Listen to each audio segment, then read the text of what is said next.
हुकूमत ने पेट्रोलियम मसनूआत की कीमतों में तो कमी कर दी है, मगर दीगर अशियाए खुरोनोश के साथ साथ ड्राई फ्रूट की कीमतों में कोई कमी नहीं आ सकी। जहां सर्द मौसम में भी गरीब और मुतवसत तबका ड्राई फ्रूट खरीदने के बजाय सिर्फ दुकानों पर रखे मेवे देखने पर मजबूर है, वहीं दुकानदारों अफगान बॉर्डर बंद होने का बहाना बनाने वाले महंगे रेटों में ड्राई फ्रूट बेच रहे हैं।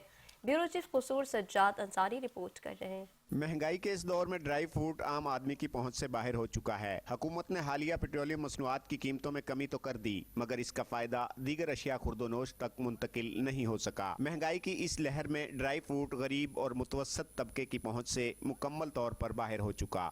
और ये ड्राई फ्रूट जो है वो इसमें भी कमी होनी चाहिए ताकि हमारे बच्चे जो आसानी से इसको इस्तेमाल कर सकें। गुज़िश्ता बरस के मुकाबले में इस साल कीमतों में नुमाया इजाफा देखा जा रहा है। इंजीर 2200 रुपए से बढ़कर 4000 रुपए किलो तक पहुंच चुका। काजू की कीमत 1000 रुपए किलो बढ़ गई, जबकि मेवा 1000 से बढ़कर 1500 रुपए किलो में फरोख्त हो रहा है। आम आदमी के लिए निस्बतन सस्ती मूंगफली भी अब 1200 रुपए से बढ़कर 2000 रुपए फी किलो हो चुकी। अब पेट्रोल सस्ता हुआ है तो कोई भी चीज़ सस्ती नहीं हो पा रही।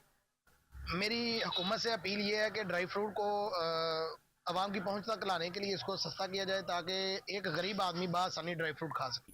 दूसरी जानिब दुकानदारों का कहना है कि अफगानिस्तान बॉर्डर बंद होने के बायस सप्लाई मुतासर हुई, जिसकी वजह से कीमतों में इजाफा हुआ। ग्राहक रेट पूछकर वापस लौट जाते हैं। कीमतों में इतना इजाफा हो चुका है, बॉर्डर बंद होने की वजह से कस्टमर आता है, रेट पूछता है और चला जाता है, तो दुकान के किराए भी इतने हैं कि अखराजात पूरे ही नहीं हो रहे। शहरियों और दुकानदारों ने हुकूमत से मुतालबा किया है कि कीमतों में कमी के लिए फौरी इकदामात किए जाएं ताकि कारोबारी तबका संभल सके और गरीब मुतवसत तबका इस सर्द मौसम में बच्चों को ड्राई फ्रूट खिला सके। कैमरा टीम के साथ सज्जाद अंसारी, 5 न्यूज़, कसूर।